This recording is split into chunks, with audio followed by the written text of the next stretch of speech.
Ada satu paradoks yang membuat hari ke-54 ini terasa lebih berat daripada yang tampak di permukaan.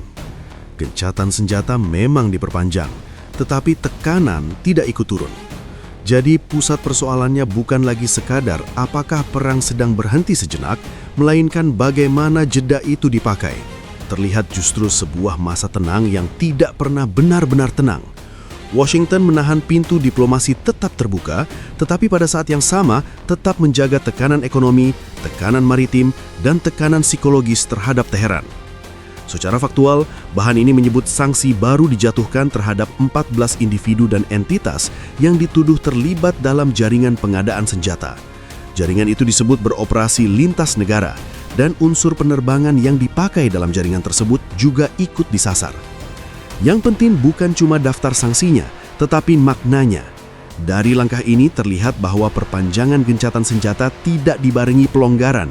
Washington tetap memilih mempertahankan posisi menekan, seolah ingin memastikan bahwa ruang bernapas Iran tetap sempit, bahkan ketika jalur negosiasi belum sepenuhnya ditutup. Menurut Washington, sanksi ini diarahkan untuk memutus rantai pasok militer Iran, melemahkan kemampuan rudalnya, membatasi pengembangan senjata, dan menutup akses pendanaan yang terkait dengan IRGC. Itu adalah klaim dan kerangka resmi mereka. Namun dalam pembacaan editorial, langkah ini menunjukkan sesuatu yang lebih luas. Amerika Serikat tidak ingin memasuki fase diplomasi dengan tangan kosong. Mereka ingin masuk sambil memegang alat paksa. Artinya, pembicaraan bukan dibuka dari titik netral, tetapi dari medan yang masih condong ke logika tekanan. Yang membuat situasi ini lebih tegang adalah fakta bahwa perpanjangan gencatan senjata datang bersamaan dengan blokade laut yang tetap dipertahankan. Jadi kalau dilihat dari luar ada pesan damai, tetapi bila dibaca lebih dalam, yang muncul justru pesan sebaliknya. Jeda diberikan, namun syarat-syarat tekanan tidak dicabut. Dalam pembacaan ini, gencatan senjata tampak bukan sebagai ruang pendingin yang utuh, melainkan sebagai masa tunggu yang dipenuhi dorongan agar Iran mempertimbangkan negosiasi dalam keadaan tertekan. Masalahnya, Teheran jelas memberi sinyal bahwa format seperti itu tidak mereka anggap sah secara politik. Menurut pernyataan-pernyataan yang muncul dari pihak Iran dalam bahan ini, negosiasi dengan Amerika Serikat tidak bisa dipercaya bila tetap dibayangi ancaman, blokade, dan pelanggaran terhadap gencatan senjata.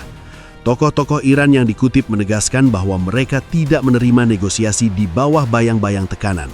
Jadi inti respons Iran di sini bukan sekedar menolak bicara, yang lebih menonjol adalah penolakan untuk masuk ke forum yang, dari sudut pandang mereka, sudah lebih dulu dibentuk sebagai ruang pemaksaan.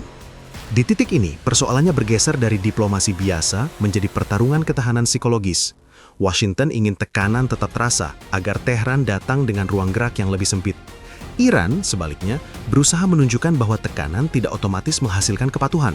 Maka yang dipertaruhkan bukan hanya isi proposal atau jadwal pembicaraan, tetapi juga citra siapa yang lebih dulu terlihat goyah.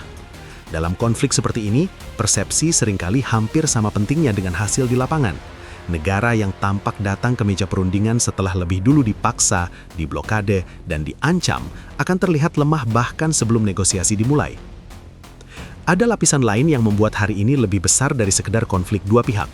Selat Hormuz dan blokade laut dalam bahan ini bukan cuma detail taktis.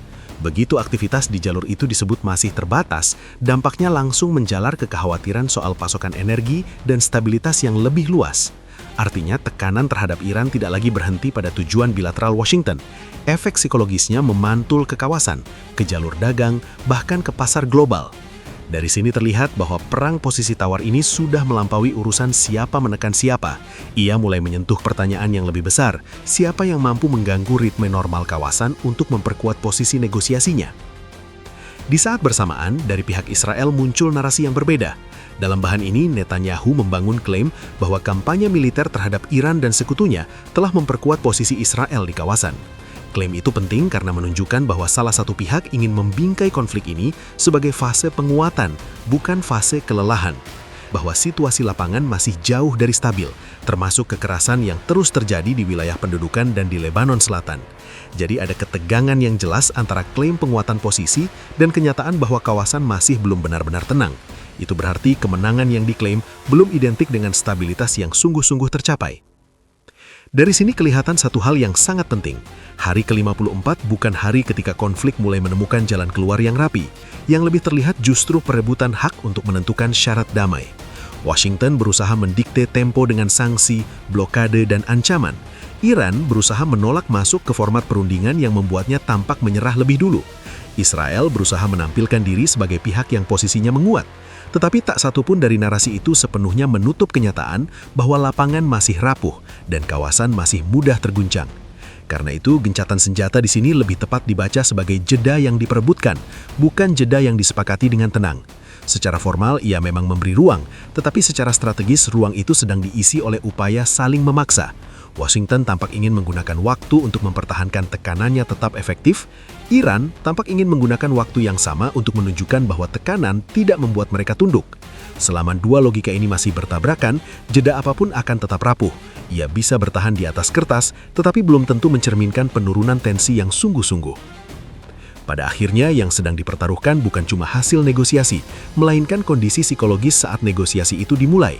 Siapa yang datang dengan ruang gerak lebih sempit, beban politik lebih berat, dan citra lebih terdesak, dialah yang berisiko kalah sebelum isi perundingan dibahas. Itu sebabnya sanksi, blokade, pernyataan keras, dan klaim keberhasilan muncul beriringan. Semuanya mengarah ke satu tujuan yang sama, membentuk meja perundingan sebelum meja itu dibuka. Jadi bila dibaca dari bahan ini, hari ke-54 bukanlah tanda bahwa konflik sedang reda. Ia lebih tampak sebagai fase ketika perang berubah bentuk menjadi perebutan leverage yang lebih telanjang. Dan justru karena itu, jauh lebih sulit dibaca sebagai jalan damai yang benar-benar stabil. Yang membuat situasi ini makin rumit adalah kenyataan bahwa semua pihak tampaknya sedang berbicara kepada lebih dari satu audiens sekaligus.